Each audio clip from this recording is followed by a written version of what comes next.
todas y a todos. El desarrollo en el tiempo de cualquier nafarroa oñés tiene 4 momentos importantes o 4 momentos álgidos. El primero de ellos es la presentación del lema y el logo, que ya lo hicimos en noviembre, en Iruña. El segundo momento es el estreno oficial de la canción, que es lo que hoy nos toca. Después vendría la celebración del propio día del nafarroa oñés, que de momento lo vemos un poco lejos, pero creo que está más cerca de lo que nos parece. Y por último, el cuarto momento importante será el objetivo final por el que todos estos preparativos se ponen en marcha. Como todas y todos sabéis, nuestro objetivo está encaminado a la construcción de un nuevo edificio destinado a la ESO. Hoy, aunque muchos ya la conocemos, presentamos oficialmente la canción del nafarroa oñés. Remarcar que, como todo lo que estamos haciendo hasta ahora, se ha realizado en Ausolan, con la aportación de muchas personas. Sus autoras, tanto de letra como de música, han sido nuestras profesoras de música, Amaya y Edurne, y la mayoría de sus intérpretes, alumnos, exalumnos, profesores y padres, todas y todos de nuestra ikastola. Felicidades para todos ellos, especialmente a vosotras, ya que habéis conseguido una canción alegre, bonita y con un estribillo pegadizo que va a ser el mejor vehículo para difundir el mensaje de nuestro oñés a través de nuestro lema, Amaika Amaikan. Eskerrik asko.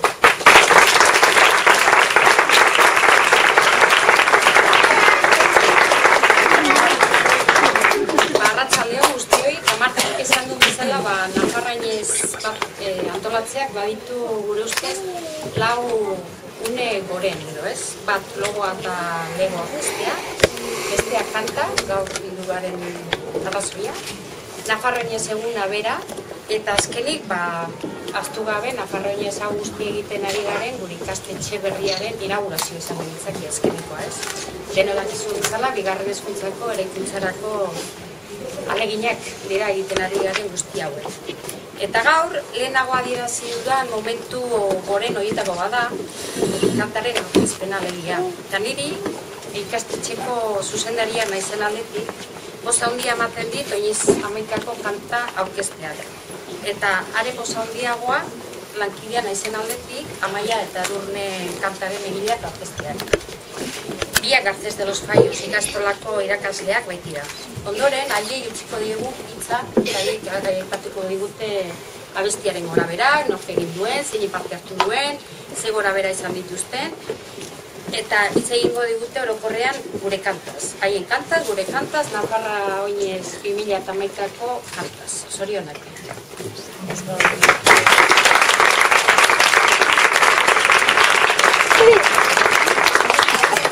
Pizka bat gure hasiera kontatzeko, gure ikastolan eta jaian Nafarroa oñez izango zela jakin bezain laster, erabaki gero musikari bezala, kanta egin behar genuela. Bintza saiatu, eta venga, ea zer ateratzen zen. Horretan hasi ginen, melodiak sortzen, argi geneukan melodia alaiak nahi genituela, hori ez bezala. Eta errazak ere gogoratzeko orduan horrela hasi ginen, melodia batzuk sortzen, naiz eta leloaz jakin, leloarendik ezen atera da, bueno, maiatzen hasi, eta poliki aurrera egin genuen.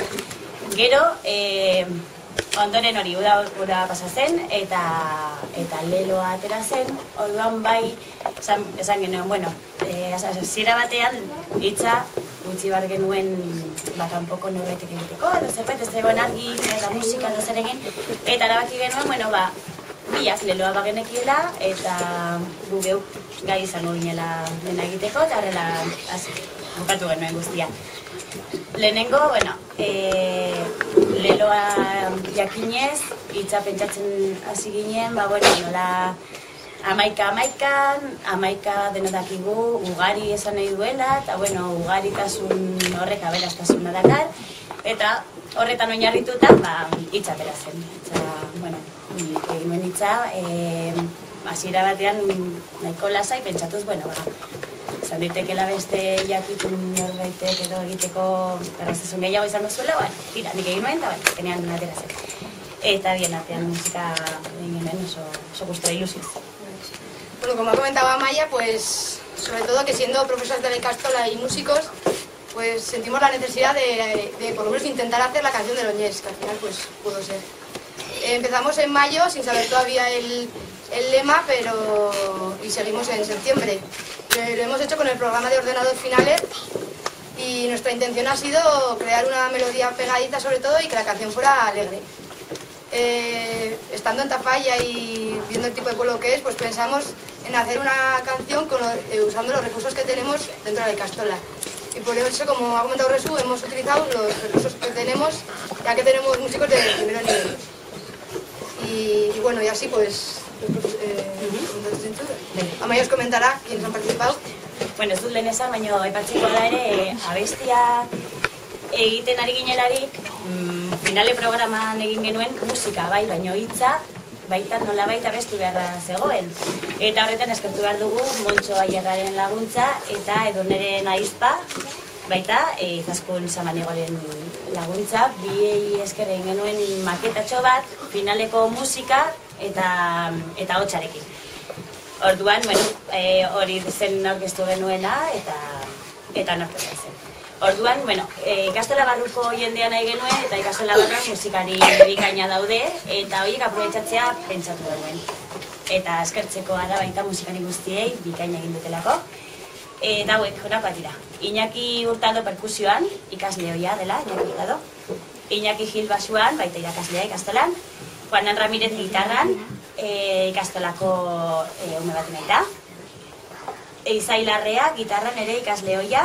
Arturo Goterazena, klainetean, Ikastolako bi ikasle naita.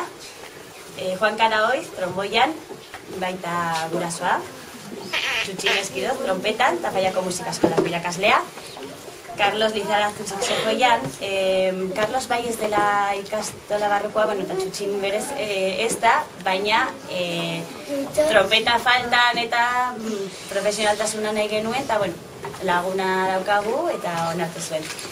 Carlos Lizarazu ere Herriberriko Ikastolako guraso bat da, eta eskaini zuen bere burua saxofoia egin. Gero gu biok, Edon eta biok txalaparta toketxo bat eman genion kantari, naiz eta asko nabaritzen ez den, asko ez da nabaritzen egia esan. Eta abeslariak, printzipioz sorkun izan da abeslari printzipala lehenengoa, eta gero Xabik koro batzuk egiten abertzen da. Eta besterik, gero bai, leloak noski Ikastolako ikasle.